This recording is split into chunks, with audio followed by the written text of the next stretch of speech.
ನೈಋತ್ಯ ರೈಲ್ವೆ ವತಿಯಿಂದ ತುಮಕೂರು ಗ್ರಾಮಾಂತರ ವಿಧಾನಸಭಾ ಕ್ಷೇತ್ರದ ಹೆಗ್ಗೆರೆಯಲ್ಲಿ 28.53 ಕೋಟಿ ರೂಪಾಯಿ ವೆಚ್ಚದಲ್ಲಿ ರೈಲ್ವೆ ಗೇಟ್ನ ಬದಲಾಗಿ ಮೇಲ್ಸೇತುವೆ ನಿರ್ಮಾಣ ಕಾಮಗಾರಿಗೆ ಕೇಂದ್ರ ಜಲಶಕ್ತಿ ಹಾಗೂ ರೈಲ್ವೆ ಖಾತೆ ರಾಜ್ಯ ಸಚಿವ ವಿ ಸೋಮಣ್ಣ ಶಂಕುಸ್ಥಾಪನೆ ನೆರವೇರಿಸಿದರು. ಈ ವೇಳೆ ಜಿಲ್ಲಾ ಉಸ್ತುವಾರಿ ಸಚಿವ ಡಾ ಜಿ ಪರಮೇಶ್ವರ್, ಶಾಸಕರಾದ ಜಿಬಿ ಜ್ಯೋತಿ ಗಣೇಶ್, ಬಿ ಸುರೇಶ್ ಗೌಡ, ನೈಋತ್ಯ ರೈಲ್ವೆ ಮುಖ್ಯ ಆಡಳಿತಾಧಿಕಾರಿ ಅಜಯ್ ಶರ್ಮಾ, ರೈಲ್ವೆ ಕಾಮಗಾರಿಗಳ ನಿರ್ಮಾಣಾಧಿಕಾರಿ ಎಂಜಿ ಪ್ರಸಾದ್, ಜಿಲ್ಲಾಧಿಕಾರಿ ಶುಭಾ ಕಲ್ಯಾಣ್ ಸೇರಿದಂತೆ ಮತ್ತಿತರರು ಉಪಸ್ಥಿತರಿದ್ದರು. ಬಳಿಕ ವಿ ಸೋಮಣ್ಣ, ಗ್ರಾಮಾಂತರ ಪ್ರದೇಶಗಳ ಅಭಿವೃದ್ಧಿಗೆ ಹೆಚ್ಚಿನ ಒತ್ತು ನೀಡಬೇಕು ಎನ್ನುವುದು ಪ್ರಧಾನಿ ನರೇಂದ್ರ ಮೋದಿ ಅವರ ಸಂಕಲ್ಪವಾಗಿದೆ. ತುಮಕೂರು ಜಿಲ್ಲೆಯ ಸಮಗ್ರ ಅಭಿವೃದ್ಧಿಗೆ ಬದ್ಧವಾಗಿದ್ದು, ಶಿರಾ ಬಡವನಹಳ್ಳಿ ಬೈರನಹಳ್ಳಿ ರಾಷ್ಟ್ರೀಯ ಹೆದ್ದಾರಿ ನಿರ್ಮಾಣಕ್ಕೆ 950 ಕೋಟಿ ರೂಪಾಯಿಗಳನ್ನು ಕೇಂದ್ರ ಸರ್ಕಾರ ಬಿಡುಗಡೆ ಮಾಡಿದೆ. ಶೀಘ್ರದಲ್ಲೇ ಶಂಕುಸ್ಥಾಪನೆ ನೆರವೇರಿಸಲಾಗುವುದು.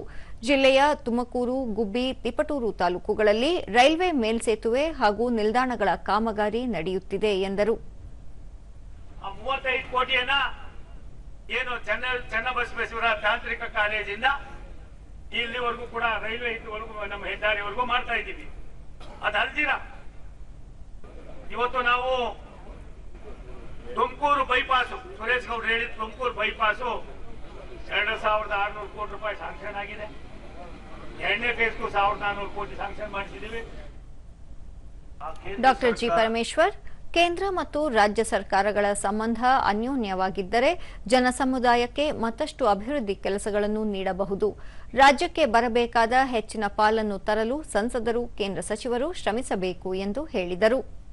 ಕೊಟ್ಟಂತ ಸಂದರ್ಭದಲ್ಲಿ ಕಾನ್ಸ್ಟಿಟ್ಯೂಯೆಂಟ್ ಅಸೆಂಬ್ಲಿಯಲ್ಲಿ ಹೇಳ್ತಾರೆ, ಕೇಂದ್ರ ಮತ್ತು ರಾಜ್ಯ ಫೆಡರಲ್ ಸ್ಟ್ರಕ್ಚರ್ ಅಂತ ಕರಿತೀವಿ ನಾವು, ಒಕ್ಕೂಟದ ವ್ಯವಸ್ಥೆ.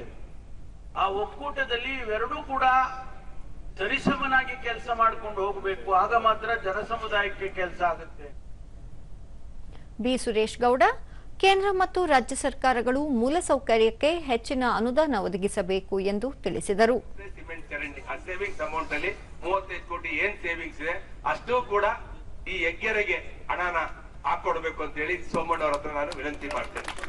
10 ಕೋಟಿ, ಅದೊಂದು 35 ಕೋಟಿ ಅಂದ್ರೆ 45 ಕೋಟಿ ಅಂದ್ರೆ ಒಂದು 50 ಭಾಗ ನಾವು ಹೆಗ್ಗೆರೆನ ಇಂಪ್ರೂವ್ ಮಾಡಬಹುದು.